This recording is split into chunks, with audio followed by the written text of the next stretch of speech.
Hi, everyone. It is John C. Morley here, serial entrepreneur. Welcome to IFOL Inspirations for Your Life. It is Saturday.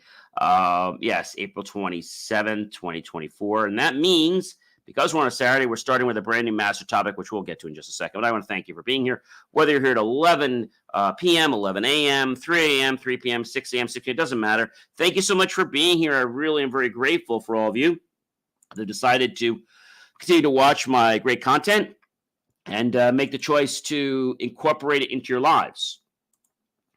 I appreciate those of you that come out every single night and those of you that come and watch the replays. Thank you so much for being here with me. It really does mean a lot, basically to the core of my bottom of my heart. Thank you so much. I am eternally grateful for all of that. All right, guys, our master topic for the week. Are you ready? Here we are, kicking it off. It is Dynamics of Muscle Memory, Series 3, Show 18. So before we can get going, let's examine those complicated words, right? So according to Merriam-Webster, what is dynamic? So dynamic, according to Merriam-Webster, is an adjective. It's marked by usually continuous and productive activity or change, according to them. It's energetic, forceful, or of or relating to physical force or energy, of or relating to basically retaining data. So that's what dynamic means. If we talk about muscle memory is just the ability to repeat a specific muscular movement with improved efficiency and accuracy that is acquired through practice and repetition. You can practice routines with mind-numbing repetitiveness for hours and days, weeks and years, so that each spin or twist or land or whatever it is becomes an active muscle memory, and it just sort of happens naturally. So tonight's show, Granular, is going to talk about the dynamics of muscle memory. Okay, and that's the whole week. But the specific show is from recall to retention, cracking the code of muscle memory. So let's talk about something real quick. So why do we need muscle memory? Why do we need it? So muscle memory refers to developing a skill through practice. And the studies that have been done have found that instant replays between practice sessions flashes extremely rapidly through the brain. So when we think about, what this is and why do we need it? Well, it makes our life easier. And so, we could be talking about riding a bike and understanding that our body is very smart, but it needs to be programmed. And this can happen intentionally, non-intentionally. So let's just dive in, everyone, and let's talk about unraveling the mystery of muscle memory. So in short, what the heck is muscle memory? So muscle memory allows us to basically store positions that our body would be in at certain times and states, and then have those happen automatically without our conscious thought. All right. For example, when you ride a bicycle, that is an example of muscle memory. What is another example of muscle memory? Well, I talked about the bike. Throwing a baseball or serving a tennis ball are all examples of muscle memory. Driving motor vehicles, typing on a keyboard, entering a pen, playing a music instrument, poker, martial arts, swimming, dancing, and drawing. There's so many things. It could be the way you line up if you're doing like maybe mitering a box, or you're doing something with different types of wood and cutting. That's all examples of muscle memory. So is there another word for muscle memory? Yeah, they call it LTM, or long-term memory. So that's where we get to ultimately, but that's not where we start. We start off with the first step, which is the power of short-term memory encoding. So the question you might be asking is, how do we perform short-term memory for muscle memory learning? How do we do that? So short-term motor memories are important so we can keep relearning. But how do you need to know what to do? Um, we're talking about the skeletal muscle memory in one area. Muscle memory is something that can save us a lot of time and effort. And so, muscle memory refers to a neurological process that occurs after learning certain motor skills or movement patterns that allows us to remember how to execute these motor skills without conscious effort, like just hopping on a bike and just knowing how to pedal, knowing how to enter your pin without even thinking about it. You just kind of know the memory, you know where the location is. But how does it work? So muscle memory works by training your brain through repetition to a master, uh, let's say, aptitude of a particular movement or pattern or motor skill. Even golf is considered muscle memory, like when you hold your club. I don't even think about holding my club. I go for my interlock rep, and I'm right there when I go to swing my club. It's all muscle memory. But muscle memory is more than just the basics of exercise. It's also physical activity, playing a musical instrument, shoveling snow, even something as simple as climbing stairs uses muscle memory. And when we learn the process of this, our neural connections in our brain, whether you're learning something intellectual or something for a motor skill, it actually starts to.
All right, guys, we had a little bit of a challenge there. StreamYard decided to play games with us. That happens every once in a while where we have an issue with them. It's not often that this happens, but it does happen once in a while.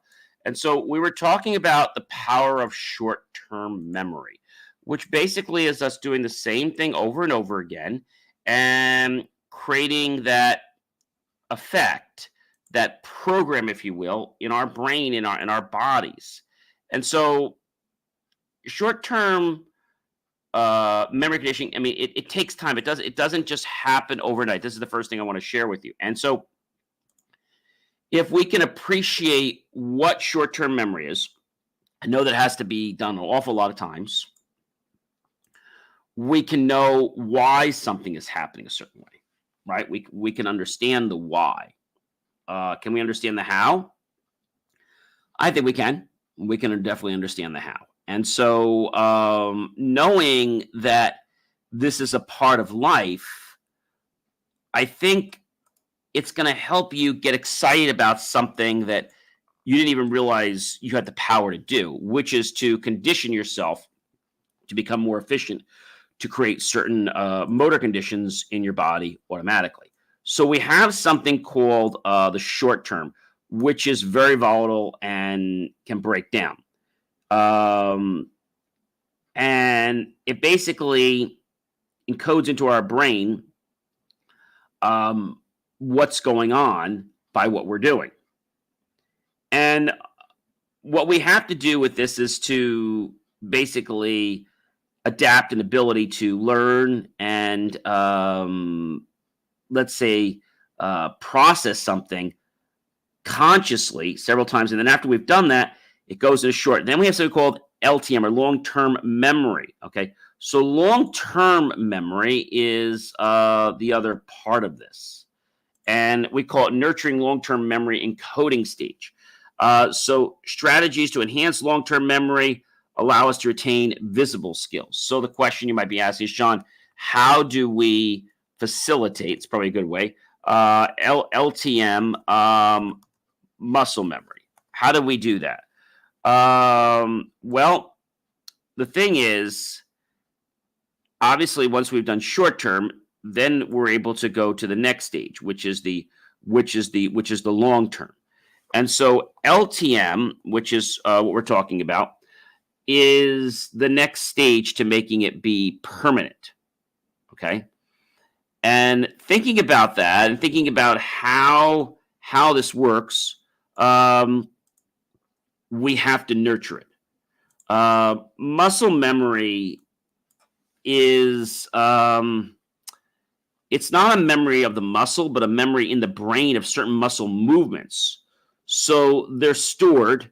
It's called in the Purkinje, that's Perkinje cells of the cerebellum, where the brain encodes information and records whether certain movements are right or whether they are wrong.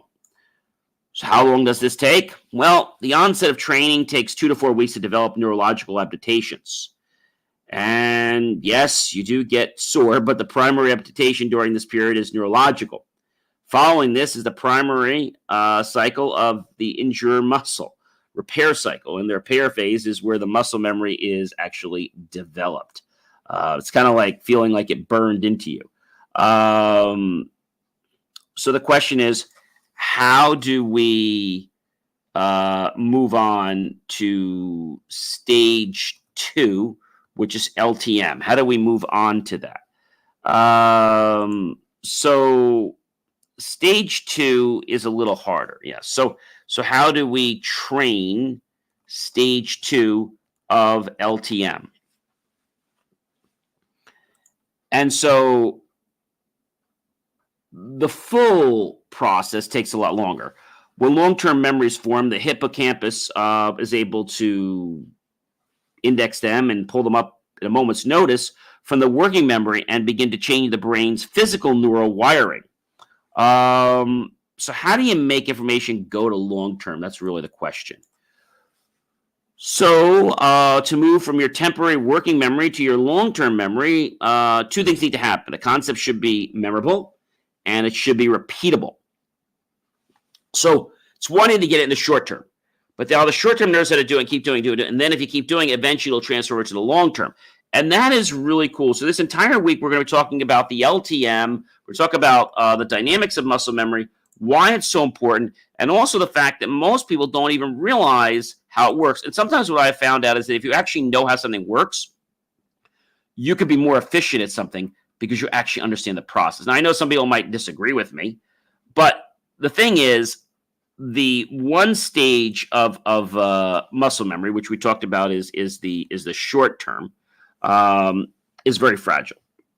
The other one isn't so fragile because now it's the strength training, and this allows new motor skills and movement combinations to be used and repeated. But the mind and body has an understanding of what it is, so it's not like it's being clueless. I mean, that's probably the most important thing I can share with you, is that it's not clueless anymore. And because it's not clueless, now it has a base. And I've always told this with you guys. Whenever we do something, we have to start with a base. We have to start out what you already know. We can't link something to what you don't know because we can't link onto something. If you tried to take, I don't know, let's say you tried to take a hook, and let's say, it had something on the back, but it didn't have something that could stick to something that you have, like you wanted to use it on metal and it was for plastic, wouldn't work. So if we don't have something that we can stick upon, like if I'm teaching somebody, for example, how to, let's say, a popular one that people always want to know is how to forget something. When I'm sharing how to do this, I have to describe something like it so I can get their buy-in. If I'm trying to get somebody hypnotized, they don't have to necessarily understand it, but I do have to get them to understand what relaxation is, and I have to link from that. And once I get them linked and I get them comfortable, they start associating more with what we started about. And then you know what happens? We just go right down the path, and it just becomes so natural. It becomes a flow. And you have created, my friends, long-term memory encoding. So the question a lot of people ask me is, hey, John, why? This is a question. Why does LTM get lost sometimes? A lot of times, psychological conditions can affect this. Brain functioning, chemistry. This can be related to nutrition and things like that.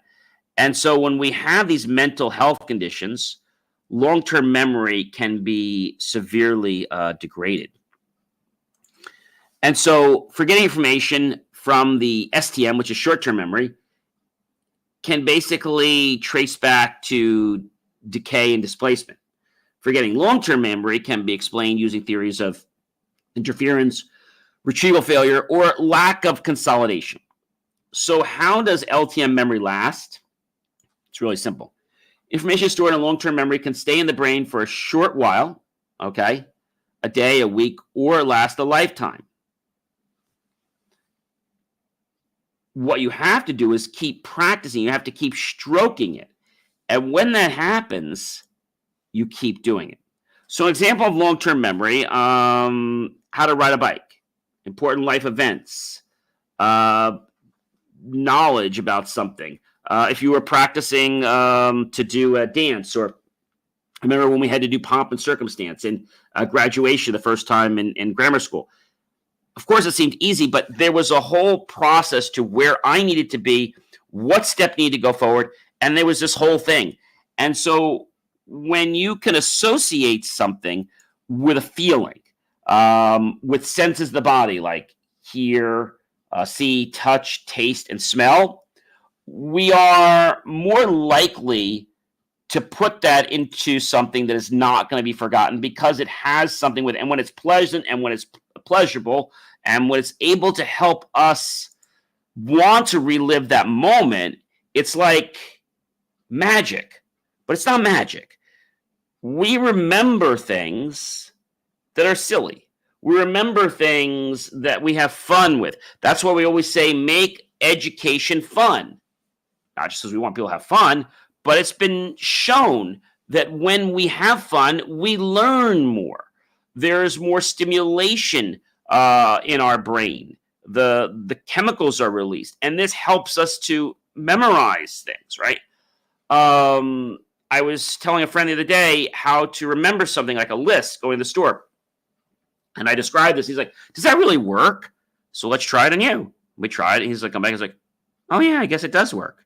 So a lot of people are skeptical and they don't want to try something because they're afraid that they can't do it. Forget whether you're afraid of doing it or not. Why not give it a try? I mean, what have you got to lose? If it doesn't work, it doesn't work. But I got to tell you something.